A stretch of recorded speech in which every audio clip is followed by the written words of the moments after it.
Good morning class. Today we will learn about the next property of the metal. Next chemical property of the metal की reaction of metals with solution of other metal salts. Before starting this topic student, the last topic which we had learned that the reaction of metal with acid, in that we had learned that ki hydrogen gas is not evolved when metals react with nitric acid. But some exceptional case is also here, that is magnesium and manganese.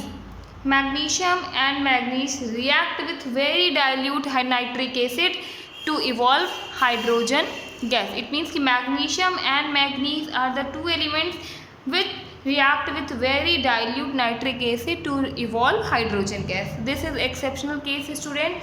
And here we remember that कि magnesium and manganese react in case of very dilute nitric acid. It means कि the amount of water is higher than the amount of acid. In that condition only magnesium and manganese will react with the nitric acid. Now we will start the next topic, that is reaction of metals with solution of other metal salt. Now this is very easy student, you had already learned in chapter 1, that is displacement reaction. We know that the reactive metal can displace less reactive metal from their compound in a solution or in molten state. We know that in a displacement reaction what happens, very reactive element or extra reactive element displaces the less reactive element from its salt solution. Same thing happened here कि by the displacement reaction we can recognize that which element or which metal is more reactive or which is less reactive. See, if metal A is react with the salt solution of metal B, if metal A react with the salt solution of metal B, then if metal A displaces the metal B, then it will form the salt solution of metal A and metal B will displaced by the metal A. For example here Fe, it means कि when iron react with the solution of copper sulfate, when iron react with the solution of copper sulfate, then iron displaces the copper from its salt solution and forms FeSO4. It means कि Fe is more reactive than copper. Means कि iron is more reactive than copper. That's why Fe displaces the copper from its salt solution. It means कि displacement reaction give a better evidence about the reactivity of the metals. Now next thing is student which we have to learn, that is the reactivity series. Reactivity series is a list of metals arranged in order of their decreasing activities. Activity means कि what is the rate of reaction is there, which metal is more reactive, which metal is less reactive. Like sodium, potassium is more reactive than sodium. Next, sodium is more reactive than calcium. Calcium is more reactive than magnesium. Magnesium is more reactive than aluminium. Aluminium is more reactive than zinc. Zinc is more reactive than iron. Like lead. This is the arrangement of metal. So arrangement of metal in the order of their decreasing activity is known as reactivity series. By this series we can know that which element or which metals is more reactive or which metal is less reactive. By that we know that potassium is more reactive than sodium and sodium is more reactive than calcium. So this list help us to know about the metal or the reactivity of the metal. Next student, what we have to learn, that is how do metals and non-metals react. How do metals and non-metals react? It means the reaction of metal with non-metal. Reaction of metal with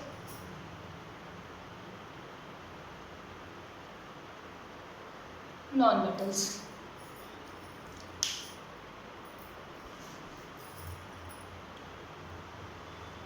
This thing we will learn that what happens when any metal react with non-metals,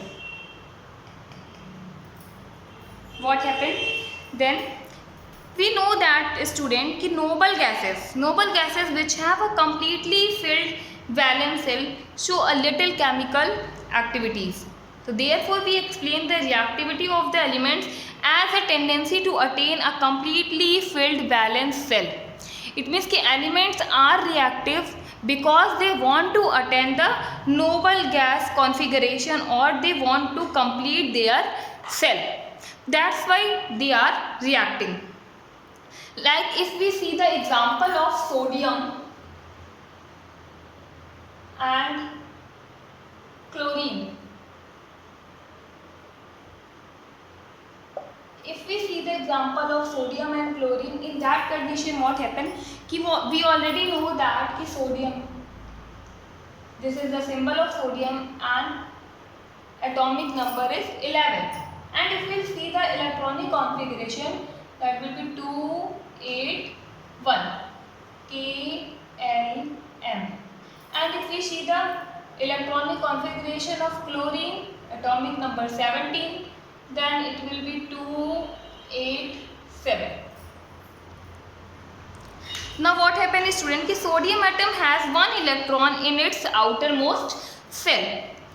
If it loses the electron from its M shell, then its L shell now become the outermost shell and that has a stable octet. It means if it loses one electron from here, then what happen? It will become 2 and 8. And its L shell become the outermost shell and it has the complete octet. Now the nucleus of this atom still has 11 proton, but the number of electron has become 10.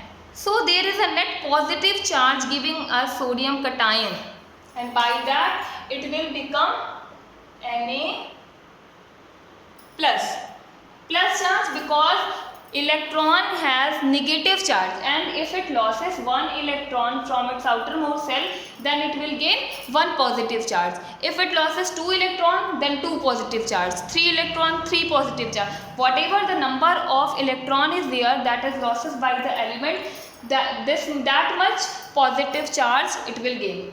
Now what happen in case of chlorine? Chlorine has 7 electron in its outermost shell. If it gain 1 electron from the sodium, then it will become 2, 8, 8 and its octet also completed. Now it will become Cl minus. Minus charge it will gain because it gain electron and electron has minus charge. So if any element gain electron, it will gain minus charge also, and if any metal losses electron, then it gain positive charge. So now both these elements can have a give and take relation between them. Now see the give and take relation. Now sodium has 1 electron in its outermost shell, and if it reacts with the chlorine, it has 7 electron. 1, 2, 3, 4, 5, 6, 7. Now there is a transfer of 1 electron from sodium to chlorine and it will become Na plus Cl minus. By this way, metals react with the non-metal.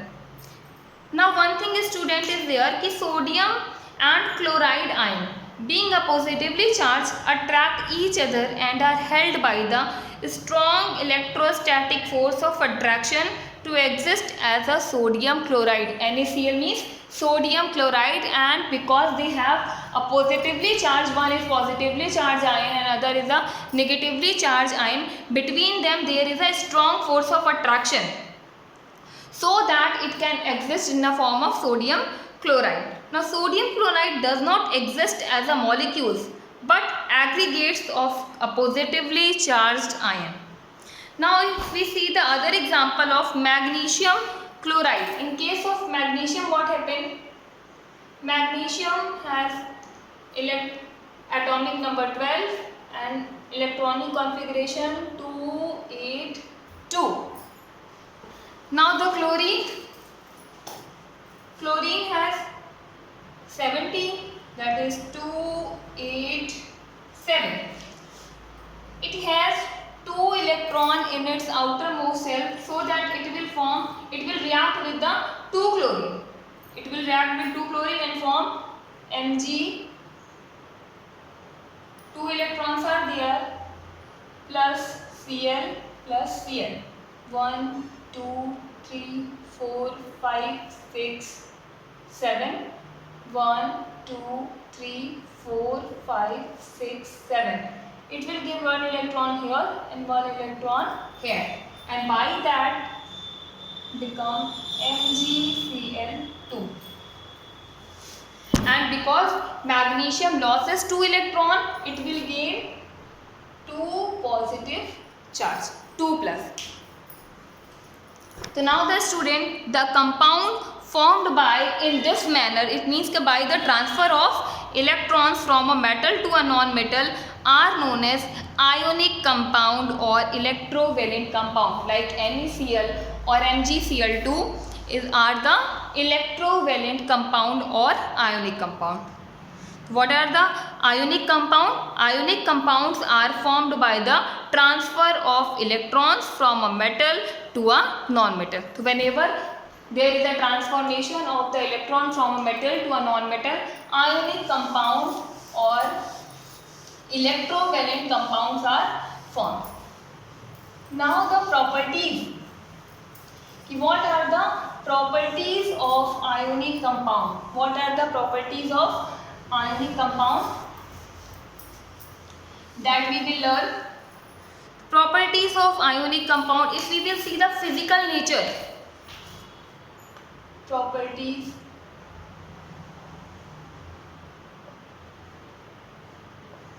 of ionic compound. Properties of ionic compound is first physical nature.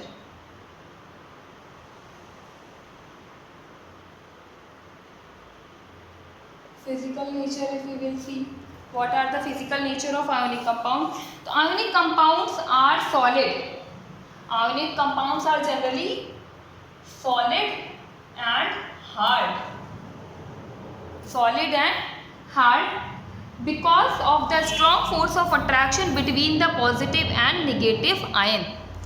Because ionic compounds are there and one having positive charge and one having negatively charge, so they are having the strong force of attraction, that's why they are hard and somewhat solid also. These compounds are generally brittle. Brittle means if we break into a pieces when pressure is applied, we can break the ionic compound into the pieces if we are applying the any external force.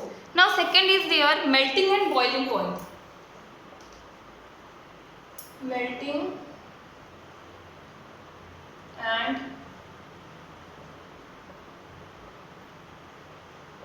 boiling point.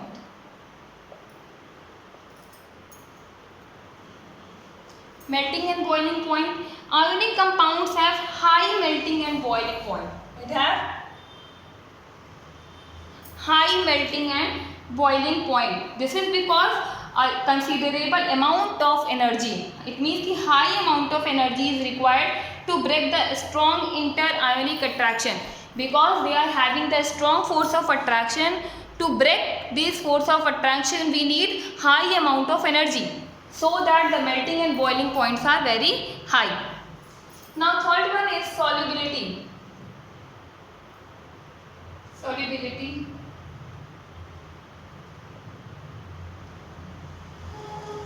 Electrovalent compounds are generally soluble in water and insoluble in solvents such as kerosene and petrol. So generally they are soluble in water.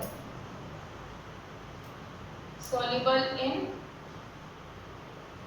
water and insoluble like petrol, kerosene. In these type of solvent they are insoluble. Fourth one is their conduction of electricity. Conduction of electricity.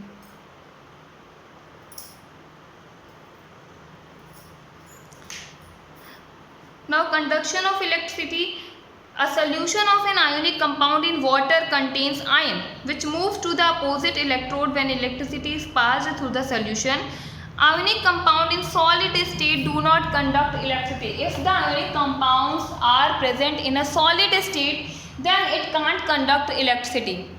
But in molten state or in soluble form, it can conduct electricity, because in solid state it is hard and solid. At that time there is no movement of molecules, and if the molecules can't move, then electricity can't conduct.